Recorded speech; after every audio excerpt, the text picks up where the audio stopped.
If you ask a disagreeable person what he wants, say, or she wants, they'll tell you right away. They know. It's like, this is what I want and this is how I'm going to get it.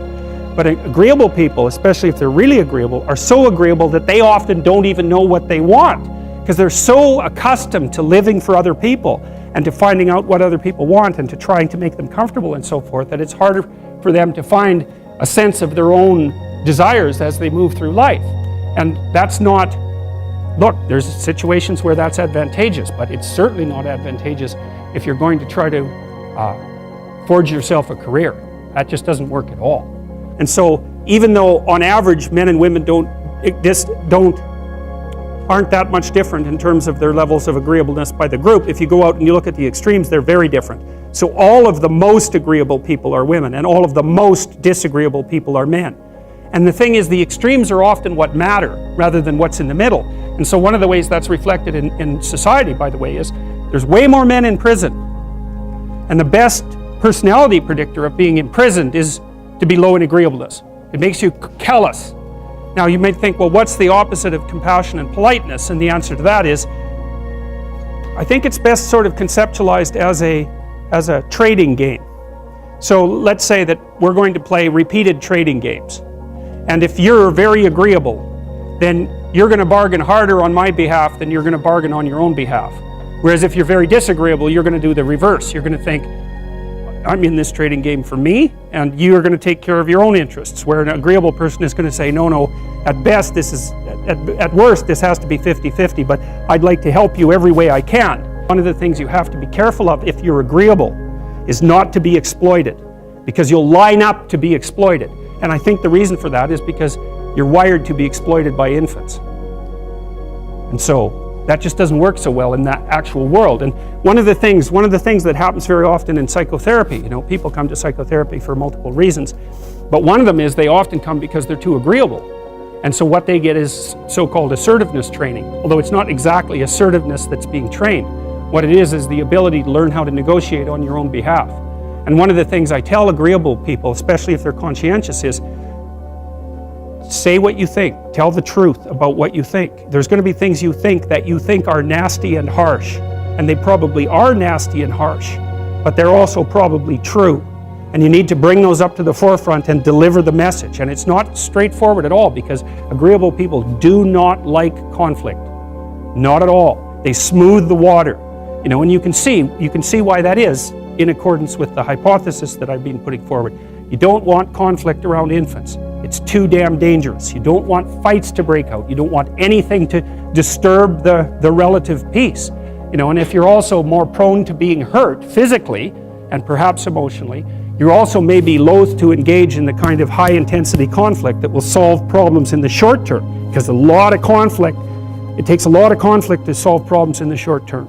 And if that can spiral up to where it's dangerous, which it can if it gets uncontrolled, it might be safer in the short term to keep the waters smooth and to not delve into those situations where conflict emerges. The problem with that is it's not a very good medium to long-term strategy, right? Because lots of times there are things you have to talk about because they're not going to go away.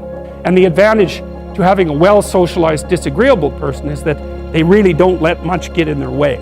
So if you can get a kid who's disagreeable socialized, that person can be quite the creature, because they're very forward moving in their nature and very difficult to stop. But if you don't get them successfully domesticated, tamed, roughly speaking, by the time they're 4, their peers reject them. And that's a big problem, because your job as a parent is to make your child socially desirable by the age of 4. Like you want to burn that into your brain, because people don't know that. That's your job. And here's why. It's easy if you think about it carefully. So you imagine you've got a 3-year-old child, so sort of halfway through that initial period of socialization, and you take that child out in public. Okay, what do you want for the child? Who cares about you? What do you want for the child? You want the child to be able to interact with other children and adults so that the children are welcoming and smile and want to play with him or her, and so the adults are happy to see the child and treat him or her properly. And if your child's a horrible little monster because you're afraid of disciplining them or you don't know how to do that properly, then what they're going to do is they're going to experience nothing but rejection from other children and false smiles from other parents and adults.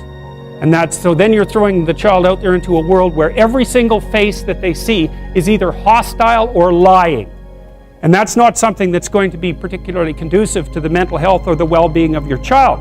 If your child can learn a couple simple rules of behavior, like don't interrupt adults when they're talking too much and pay attention and try not to hit the other kids over the head with the truck any more than is absolutely necessary, then and share and play properly, then when they meet other kids, the kids are going to try out a few little play routines on them, and that's going to go well, and then they're going to go off and socialize each other for the rest of their lives.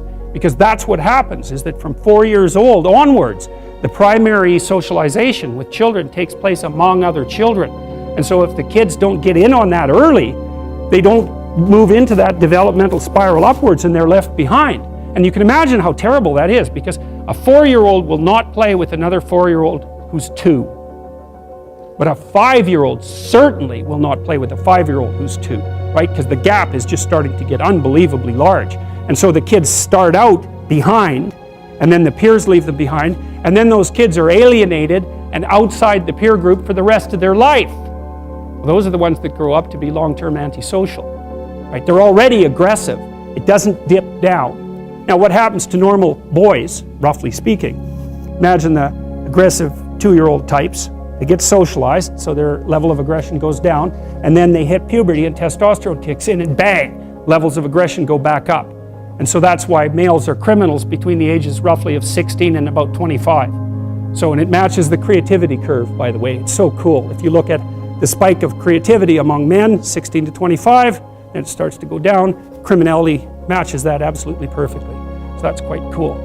So, and the testosterone levels raise the average level of aggression among men. It's more dominance than aggression, actually, and testosterone is by no means all bad.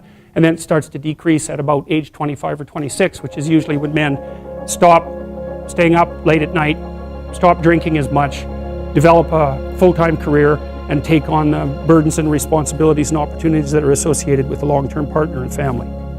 And so, well, so that's the development of what I would call predatory aggression, because I also think that the agreeableness distribution is probably something like predatory aggression versus maternal sympathy.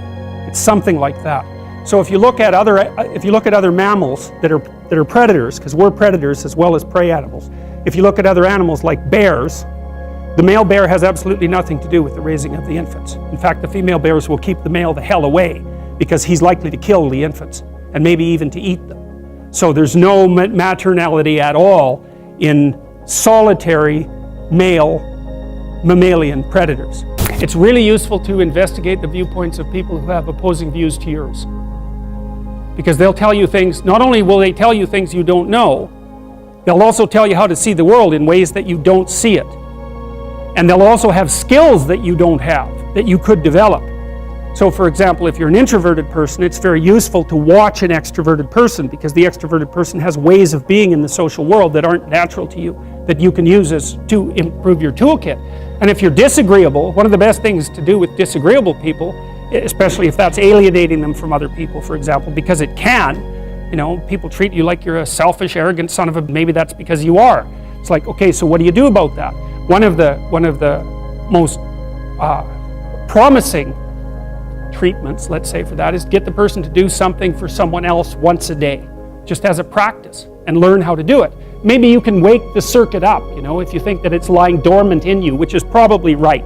I think we have a very wide range of propensities within us. Some are switched on, genetic propensities. Some are switched on, but I think that if you put yourself in the right situation or walk yourself through the right exercises, you can switch some of these other things on as well. But it takes work and dedication and discipline. I would say, generally speaking, if you want to adapt yourself properly to life, you should find a niche in the environment that corresponds with your temperament.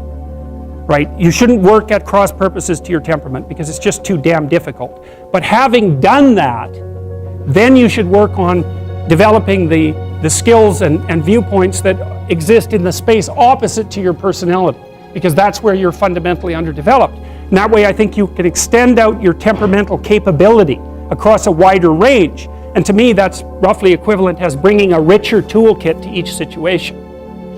So if you're hyper extroverted, you should probably learn to shut up at parties now and then and listen just to see what's going on, to see if you can manage it, And if you're introverted, well, then you should learn how to speak in public and to learn how to go to parties without hiding in the corner and saying nothing to anyone. And if you're agreeable, then you need to learn how to be disagreeable so people can't push you around. And if you're disagreeable, you need to learn how to be agreeable so that you're not an evil son of a bitch. So, and the same thing applies even in the conscientious domain. It's like if you're too conscientious, you need to learn to relax and let go a little bit. And if you're unconscientious, it's time get out the Google Calendar, man, and start scheduling your day, right? And beat yourself on the back of the head with a stick until you're disciplined enough so that you can actually stick to something for some length of time and not living in absolute squalor, which is something that would characterize someone who's very disorderly, for example, because they don't notice. It doesn't bother them, disorder. It's like, maybe they can see it, but it doesn't have any emotional valence, and so it doesn't have any motivational significance. So the other thing you might want to think about too, if you're choosing a partner, is try not to choose someone who's too distant from you on the temperamental variables, because you're going to have a hard time bridging the gap. It's hard for an introverted person and an extroverted person to coexist. And it's really hard for an orderly person and a disorderly person to coexist, because they will drive each other nuts.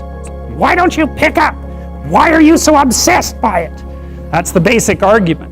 So it's useful to know about your temperament so that you can negotiate the space with your partner as well. And I don't think you should try to find someone who's exactly the same as you, because then you don't have the benefits of the alternative viewpoint. But you got to watch it, because you may hit irreconcilable differences of various sorts. And I've seen that most particularly among couples who are high and low in openness. That's a rough one. And also high and low in conscientiousness. That's another rough one, because they just cannot see how the other person sees the world at all.